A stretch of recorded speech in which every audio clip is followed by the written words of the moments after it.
Evet, saygıdeğer konuklar, hepinize hoş geldiniz. Bu toplantıyı düzenleyen KAFET'e çok teşekkür ediyorum. 2 günlük konuşmalar sırasında her ne kadar vurgumuz güncel ve gelecek olsa da geçmişle hesabımızın kapanmadığını gördük.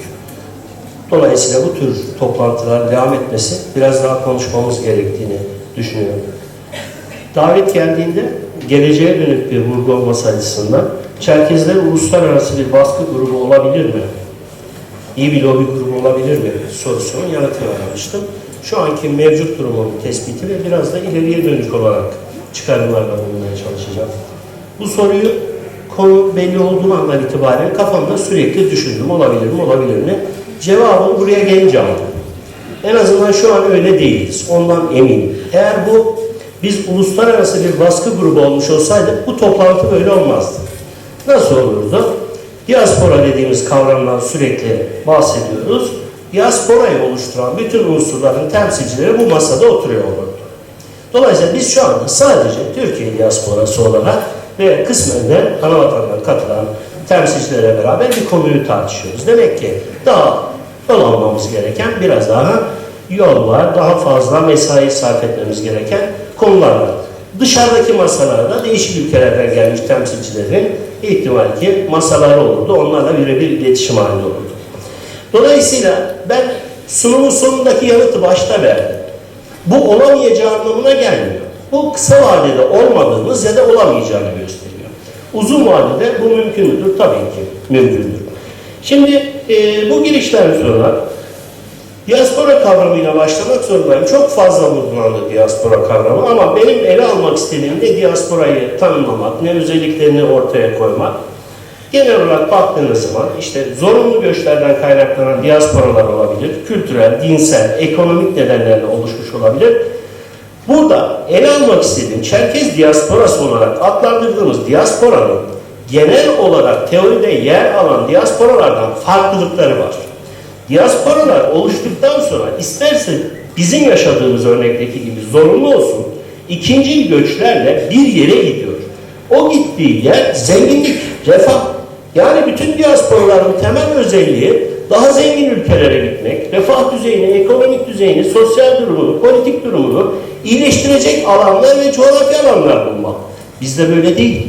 Biz geldiğimiz andan itibaren bulunduğumuz coğrafya itibariyle zenginlik ve refahın paylaşılmasıyla ilgili bir şeyimiz yok. Zaten geldik savaşlarda, ardı ardına savaşlarda bulunduk. Çerkez toplulukları bulundukları her toplumda savaşan toplum oldu. Adımız da savaşçıya çıktı. En az da savaştığımız nokta kendimiz için yaptığımız savaşlardır özüne baktığımız zaman. Şimdi burada kendi için, kendi toplumunun refahı için belirli şeyler arayanların aksine farklı bir konumdayız diasporada. Ekonomik olarak güçlü değiliz. Siyasal konu biraz tartışmalı. Siyasal konuşmada ona daha sonra değineceğim. Coğrafi olarak diasporalar belirli bir alanda çok aşırı yoğunlaşma gösterir. Biz darmadağın olmuşuz. Yani diaspora dediğimiz zaman bugün Amerika Birleşik Devletleri'ndeki Çerkezlerden de bahsediyoruz. Almanya'dan bahsediyoruz. Ürdün'den bahsediyoruz. Türkiye'den bahsediyoruz. Irak'tan, Libya'dan bahsediyoruz. Dolayısıyla darmadağın olmuş genel diaspora özelliklerine uymayan bir durumumuz ortaya çıkıyor. Ve daha kötüsü bir güçlü ya da bir güçsüz arasındaki ilişki üzerine kurulmuş çoğu zaman diaspora ilişkileri. Maalesef şansa bakın, kadere bakın ki biz dünya tarihine damga vurmuş ya da dünya tarihinde çok ciddi etkilerde bulunmuş belirli dönemlerde iki imparatorluğun savaşı arasında kalmış bir toplumuz. Dolayısıyla biraz fillerin, çimenlerin durumuna benzemiş durumumuz. Bir tarafta Osmanlı İmparatorluğu, diğer tarafta Çarlık Rusyası. Bugün de baktığınız zaman yine karşımızda dünyada sayacağımız 10 büyük devletlerden olan Rusya karşımıza çıkıyor. Böyle ön tespit olarak bazı şanssızlıklarımız var. Peki bulunduğumuz diasporalarda bu toplantıda da çok sık dile getirildi, tartışmalarda da var. Önce durumumuzu tespit edelim. Yani saydığım genel çerçeve içerisinde durumu tespit edelim. Türkiye'de, Ürdün'de, Irak'ta, Almanya'yı da ben bu kapsam içerisine aldım. Sembolik olarak görülse bile Avrupa'daki çok ciddi bir nüfusumuz var. Yani diaspora olarak kabul ettiğimiz bazı ülkelerden daha fazla nüfusa sahibiz orada. Dolayısıyla Avrupa'yı da bu işin içerisine dahil ederek Şöyle bir baktığımız zaman bu diasporalardaki genel durum nedir? Bunu da ölçerken arkadaşlar ben şuna baktım. Bu ülkeler ne kadar demokratik? Bu ülkelerde basın özgürlüğü ne kadar var? Cinsiyet eşitsizlikleri ne durumda? Nüfusları, gelirleri, yolsuzluk algıları nasıl? Benim için çok zor olmadı. Bütün verileri bir araya koydum, indirdim. Genellikle her tablo işte 160-170 ülkenin karşılaştırmasından oluşuyor. Son sayfaya baktım genelde. Çünkü bizlerin yaşadığı, bizim diaspora olarak nitelendirdiğimiz ülkelerdeki bütün göstergelerde son sıralarda yer alıyordu, son sayfalarda yer alıyordu. Şimdi demokrasi algısı Türkiye 176 ülke arasında 88. sırada, Rusya 122. sırada, Ürdün 121, Suriye 164, Irak 113, Mısır 109, Almanya var bir tane 14. sırada. Yani sınıfı geçmiş tek ülke bu anlamda. Yolsuzluk algısı Türkiye 65. sırada, Rusya 136. sırada, Ürdün 56, Suriye 159, Libya 166, Irak 170. Yani durum vahim. Almanya 12. Basın özgürlüğü Türkiye 154. sırada 174 ülke arasında. Biraz önce bahsedildi, yani medyanın gücünden bahsederiz. Hangi medyanın gücü? 154. sırada. Rusya 148. Ürdün 134. Suriye 159. Hep 100 küsürler sonlarda. Cinsiyet eşitsizliği Türkiye 120. sırada 136 ülke arasında. Rusya 61, Ürdün 113, Suriye 133, Almanya 14. Şimdi gelir açısından bakıyorum. Türkiye'de kişi başına düşen gelir bir takım TÜİK rakamları diyelim, düzeltilmiş rakamlar diyelim, 10.000'e çıktı. Rusya'da ne? 13.200. Ürdün'de 4.500, Suriye'de 3.000, Libya'da 3.000, Irak'ta 3.300, Mısır'da 3.000. Buradan nasıl? Buna karşılık Almanya'da 44.500. Nasıl bir tablo çıkıyor biliyor musunuz? Bizlerin yaşadığı, Çerkezlerin yaşadığı coğrafyalarda demokrasi yok. Yolsuzluk var. Basın özgürlüğü yok. Cinsiyet eşitsizliği var. Gelir var. Son bir rakama daha baktım. Nüfuslara baktım. Dünyanın 9. büyük ülkesi Rusya. Türkiye 19. Mısır 15. büyük ülkesi. Nüfus, yani bir tek nüfus artışı konusunda baktığınız zaman göstergelerin üzerinde yer alan. Maalesef o da üremeye dayanıyor. Ama diğer ilişkilere, sosyal, ekonomik, sosyal kriterlere dayanan konularda biz böyle bir coğrafyada yaşıyoruz. Böyle bir diasporada yaşıyoruz. Peki bu bize şunu sorduruyor. Böyle bir ortamda ne yapılabilir? Ne kadar yapılabilir sorusu var. Dolayısıyla tartışmaların büyük bir kısmı içerisinde mevcut durumumuzu görmek zorundayız. Mevcut durumumuz içerisindeki ülkelerin konumundan bağımsız hareket etme ya da bağımsız bir şekilde politika belirleme şansına sahip değiliz. Böylesine şanssız ve kötü konumdaki ülkelerde duruyoruz. Peki buradan baskı grubu ve lobicilik çıkar mı? Şimdi bütün teorik açıklamalar der ki işte baskı grupları demokratik ülkelerde yeşerir. Lobi faaliyetleri belli açıklık gerektirir. Peki bunun dışında mümkün değil midir? Tabii ki mümkündür ama bizim anladığımız demokratik ilişkiler örgütlenme kavramlarıyla açıklanamaz. Dünkü konuşmada çok dikkatimi çekti. 3 kez vurgu yapıldı insan hakları konuşmasında. Siz daha yenisiniz, bu alana yeni geliyorsunuz dendi. Orada vurgulanan şey başka bir şeydi. Ama o kamusal alana çıkmakla ilişkilendirildi. O yanlış bir algıdır. Çerkezler kamusal alana çıkmıştır. Ama bahsettiğimiz çıkış farklı bir çıkıştı. Yani bugün baktığınız zaman Ürdün siyasetinde Çerkezler yoktur diyebilir miyiz? Karar sürecini etkilemiyor diyebilir miyiz? Türkiye tarihinin kuruluşundan bu yana, Osmanlı'dan bu yana Çerkezler yoktu diyebilir miyiz? Vardı. Çok da etkindi. Diplomasi içerisinde de vardı. Sadece gizli serviste yoktu. Bakanlık düzeyinde de vardı. Bürokraside de vardı.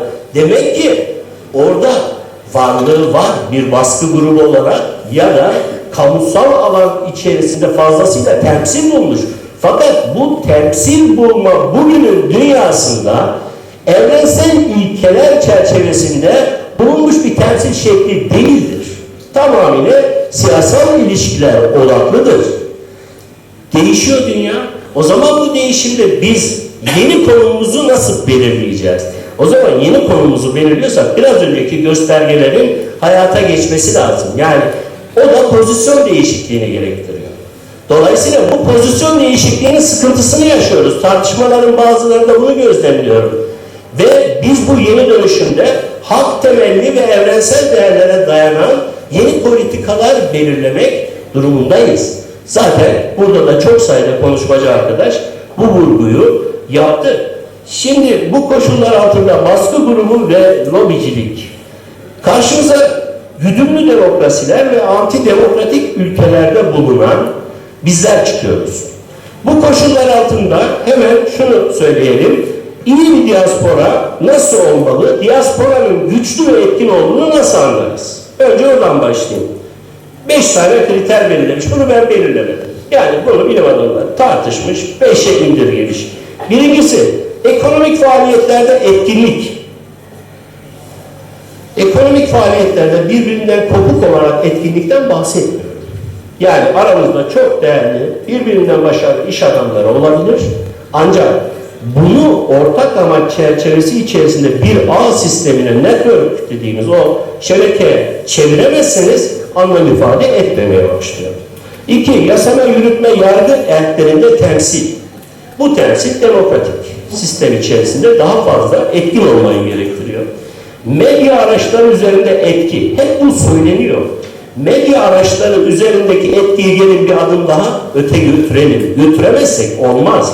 Bugünkü dünyada medya üzerindeki etki dediğiniz zaman belli çıkar ve siyaset üzerine kuruldu. Buna bizim bir şey eklememiz lazım. Medya araçlarına sahiplik. Yani birilerinin medyasını kullanmak için sürekli bir politika üretmek değil. Medya araçlarına sahip olma. Üçüncü olarak diasporaların yapması gereken bu. Dördüncü olarak toplum üzerindeki etkiler. Yani yaşadıkları toplum dünyada bir algı yaratabilmek. İşte bu anlamda biraz önce Filiz Hanım da değindi. Soçi. İnanın Soçi politikası, samimiyetle söylüyorum, okullarımızda başarısız bir kampanya örneği olarak okutturulabilir. O ayrı bir toplantı konusu. Ancak oraya detaylı girmiyorum. Fakat toplumlar üzerinde etki yaratmak zorunda bir diaspora. Ve son olarak yönlendirici ve stratejik sektörlerde yoğunlaşmak. Yani ekonomik gücünüz yoksa aslına bakarsanız pek çok şey başta bitiyor. En başta bitiyor. Bunlar içerisinde ekonomide her alanda olmanın ötesinde geleceği oluşturacak katma değeri yüksek ve stratejik alanlar dediğimiz, örneğin iletişim sektöründe olduğu gibi bu alanlarda belirli bir yoğunlaşma sağlamak durumundayız. Bunları yapanlar başarılı olmuş. Ve dünyada hep Yahudi işte söz konusu diaspora olduğunu konuşurlar. Peki Amerika'daki bunların nüfus oranı nedir dediğiniz zaman toplam nüfusun %2'si. Demek ki güç sayısal bir güçten ibaret değildir. Başka güçler de var. İşte bu güçlerin başında da ekonomik güçler gelmektedir. Şimdi bu çerçeve içerisinde diasporanın başarılı olması, bir baskı grubu olması mümkün müdür? Kısa vadede mümkün değildir. Şu halimizde mümkün değildir. Yapılması gerekenler aslında buradaki tespit içerisinde var. Ama çok hızlı bir şekilde ifade etmeye sağladık. Diasporanın 5 koşulunu sağlamıyoruz. Karar süreçlerinde etkinliğimiz yok. Temsil yeteneğimiz düşük. Yeni kuşaklar için söylüyorum. Yeni kuşakların evrensel ilkeler ve değişen dünyayla geleneksel kurallar arasında bir sıkışmışlığı var. Önlerini açmak zorundayız. Bunun dışında Çerkezlerin yaşam alanlarının uluslararası standartların geride kalması, bu da bize şunu gösteriyor. Bulunduğumuz ülkelerde en azından bu standartların yükseltilmesi için mücadele vermek zorundayız. Ana yurt veya bulunduğumuz diaspora ülkeleri arasında biri birinden daha iyi insan haklarına, daha iyi ekonomik koşullara sahip değil. İlginç olan nokta da budur. Bu da biraz önce ifade edilen oradaki gruplarla da ilişkilerin yeniden değerlendirilmesini gerektiriyor. Akademik beyinler, entelektüel düzey olan kişiler farklı ve kopuk, birbiriyle bir ağ içerisinde, iletişim içerisinde değil. Halk temelli politikalar evrensel değerler üzerine inşa edilmesi gerekiyor. Bu da bugüne kadar uyguladığımız hep kültür derneğiyiz, kültür toplumuyuz söylemini bir kenara bırakıp halk temelli talep eden bir toplum haline gelmemizi gerektiriyor. Özel sektörümüz ve girişimcilerimiz yeni ekonomik ağlar oluşturmak zorunda. Gençlerin, yine dönüyorum dolaşıyorum, hep gençlere geliyorum ama gençlerin önündeki o sınırsız dünya hayali ve merakını biraz daha körüklememiz lazım. Bunu yapabilmek için de bir defa yeni bir plana, yeni bir programa, stratejiye ihtiyacımız var. Diasporayı bazı arkadaşlarım çok hafife aldı, bazı arkadaşlarım da aşırı yüceltti. Dolayısıyla bu kadar hafife alınmasın. Burada diasporanın liderliğini çok başarılı örnekleri var dünyada liderliğinde giden. Dolayısıyla bir örgütlenme, bir liderlik yapısına ihtiyacı var. Bunu halletmemiz gerekiyor. Yine farklılıkları göz ardı etmeden, burada kendi aramızdaki farklılıkları söylüyorum. Siyasal olarak farklılıklar olabilir ama ortak paydalarımızla başlamamız gerekiyor. Ve son olarak sanıyorum süremi de geçiyorum.